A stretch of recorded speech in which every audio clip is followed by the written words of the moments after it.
So what's your name? Carol? Kira, yeah. Kira.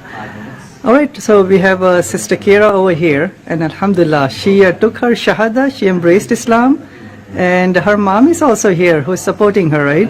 But I'm just so curious, mashallah, such a young, sweet girl, she embraced Islam.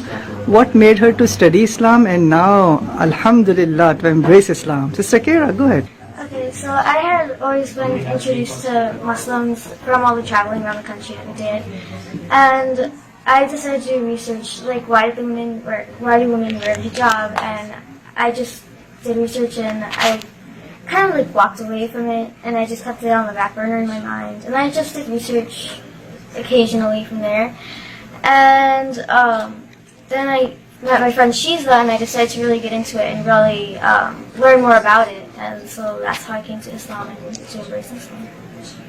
How do you feel when you are wearing the hijab? Do you feel different? How do you feel? Okay, I do feel different. I don't feel pressures from society to be like wearing makeup, wearing like a cute hairstyle. Like I don't feel any of those societal pressures anymore. And I feel like I can really be me and myself without worrying how I look on the outside. Wonderful. You know, you have your mom over here. Mom, what's your name? Sarah. Sarah, how do you feel your daughter, right? She made a really important decision in her life. How do you feel about her becoming a Muslim? She did. She made a really big decision. So we've always encouraged our children to follow their own path, whatever that was. And Kira came to me and told me she was researching Islam. And so we supported her in that. And she read the Quran and said that it spoke to her. And she's had positive improvements to her overall self. And so, yeah, we're at the beginning of the journey, but it's been good so far, and I'm just doing my best supporting her in however I can do that. Have you also read the Quran, by the way? I know your daughter, perhaps she did. What about you?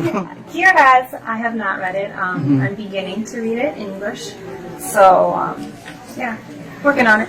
Looks like you have a gift bag. And you want to show the gift bag? What do you have on the other side? Yes. Yep, I got some really good information. I actually have a copy of the Quran. Wow, that's a translation. Nice. Yes. So I'm going to start reading that. Some really good information, questions. Yeah, the 50 common questions people ask. Yes. So yeah, I'm excited to start reading up and supporting Kira how I can. Kira, what one message that you have to other youth, other kids who may also be searching for the truth? They may have so much societal pressure. What message that you have for them? I just say to be yourself, and it's okay to question things. Like, if you're from a different religion, you're like, I don't think this is for me. It's okay to question it. Like, it's okay to hunt for the truth because it's out there. You just have to find it. What in Islam that you like the most, by the way? There are so many wonderful things in Islam, right?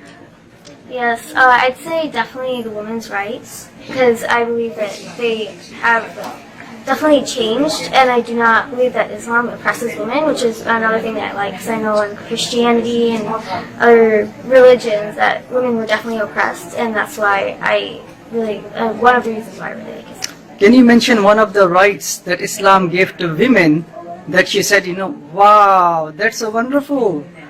What right comes to your mind? So I had run across the right for women to own property, which at the time was like unthinkable, and so I thought that was a very big step into women's rights, and that was really awesome. In Islam gave women the right to own property in the 7th century.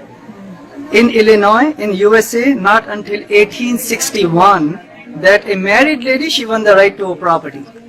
Right? And Islam gave that right 1400 years ago. And many rights that Islam gave to women, right? They have the right to education. They know that the oldest continuous university in the whole world, it was built by a Muslim lady. It was built by a Muslim girl, actually. Just like you, she wore the hijab and she made the oldest continuous university. That's awesome. That's amazing, correct? Yeah. She has the right to work if the need arises. Whatever she earns, it only belongs to her. They have the right not to be forced into marriage. So what one message that you have for your mom? Let's see. to keep researching Islam because there's so much more that even I don't know about. And there are so many wonderful things in it that I want her to know as well, and I want her to experience. And I just hope that she makes the right choices for herself, no matter what that might be. All right, and you wish your mom to also join you one day? Yes, I do.